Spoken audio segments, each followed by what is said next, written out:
Fala, meus compadres, que é o Jefferson, mas pode me chamar de compadre. E hoje nós vamos falar sobre o acordo ali, a reunião entre o pessoal do governo Trump, o pessoal do governo Lula, né? E vamos tirar algumas reflexões sobre isso, né? A primeira reflexão, né, que a gente pode tirar é as palavras que eles usaram, né? Foi mais doce do que mel essa reunião, né? Mas deixando de lado essa parte da brincadeira, né? O que que a gente pode dizer sobre isso, né? Como num vídeo anterior eu falei sobre a questão das midterms estar chegando, né? E essas tarifas que o Trump ele impõe, ela basicamente gera uma inflação no país, pois aquela pessoa que necessita comprar aquele produto, ela vai ter que comprar do mesmo jeito, só que agora mais caro, reduzindo seu poder de compra, né? Isso é algo que não tem o que discutir. A escola austríaca explica muito bem esse conceito. Se vocês puderem pesquisar e estudar sobre a escola austríaca, formação de preço, vocês vão entender o que eu estou falando para vocês, né? Mas daí, voltando aqui, né? Você tem a questão do pragmatismo, né? Vocês vêem que o Donald Trump nem citou o nome do Bolsonaro mais nessa reunião, porque o foco dele agora está em ganhar popularidade e aumentar sua influência para que ele possa manter o máximo que ele puder de candidatos do seu lado no Congresso. E isso mostra uma certa fragilidade no governo dele, pois muitas das medidas que ele está tomando são impopulares. Mas na minha visão, eu vejo como necessárias, né? Pois um exemplo muito simples assim. Não sou um defensor do governo Trump. Como você vai fazer guerra com a China, sendo que a China fabrica os ímãs que são usados nos seus mísseis? Como você vai fazer guerra com a China, sendo que a China extrai 95% de todas as terras raras do mundo? Não existe como se sustentar isso. Tem um ditado na minha igreja, que é debatido, falado mais entre as pessoas mais estudiosas nela, que é a história de dois cruzados, né? Um cruzado chega e fala: com o dinheiro que eu ganhei, vou comprar uma terra, vou construir celeiros, vou construir minha casa, contratar empregados e irei cultivar. Comprarei o melhor arado e ararei a minha terra e viverei prosperamente. E o outro disse: eis aqui meu arado, e levantou a espada dele bem alto. Com ela eu tomarei seus grãos, com ela forçarei você a dar a mão de sua filha para mim em casamento, com ela eu farei o que eu desejar fazer. E essa lógica, ela traz pra gente uma realidade que a gente vê que é a inflação do dólar, né? E o que o Donald Trump vem tentando fazer que é tirar essa inflação e lastrear o dólar em algo mais real, mais pautável. Porém, isso é um remédio amargo. E a população sofre com isso. Para ele fazer isso, ele tem que tomar essas medidas impopulares dele.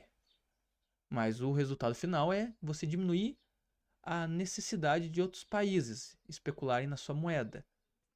Então, você tendo uma produção mais próxima de um gasto, de um consumo real. Porém, você tem que saber o quanto você vai pesar a mão nisso.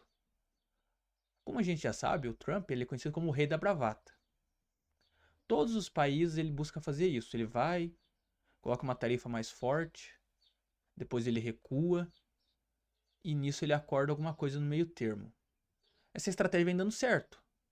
Por quê? Porque as pessoas precisam dos Estados Unidos, precisam do dólar, né? Mas isso também força uma ameaça à hegemonia do dólar, como a gente vem observando o BRICS tentando estabelecer. E é lógico que ele já mostrou agora seu punho de ferro, agora vai mostrar o lado mais bom, porque faz parte da estratégia dele. Isso é o que você terá se for meu inimigo, da parte dura, e agora você terá da parte boa minha, se for meu amigo. Tentando afastar o Brasil, que fica no quintal dos Estados Unidos, do BRICS. Então, é interessante a gente observar que a questão que ele está fazendo tem uma pauta, tem uma ponta de verdade, que é lastrear a economia em coisas mais palpáveis e menos em especulações, como a gente vê muito que é a economia americana, porque guerras são travadas, sim, financeiramente falando, porém, uma ditadura consegue financiar a sua guerra apenas com sofrimento. Não é justo? Não é justo. Mas você vai ter do mesmo jeito aço, bomba, entre outras coisas, para você alimentar sua máquina de guerra. Enquanto que se você vive numa ficção, que nem a gente está vivendo, desse atual passo do capitalismo que a gente vive, altamente inflacionado, você tem preços deturpados, onde você não consegue manter uma logística correta. Então, seu país se enfraquece frente aos opositores, né?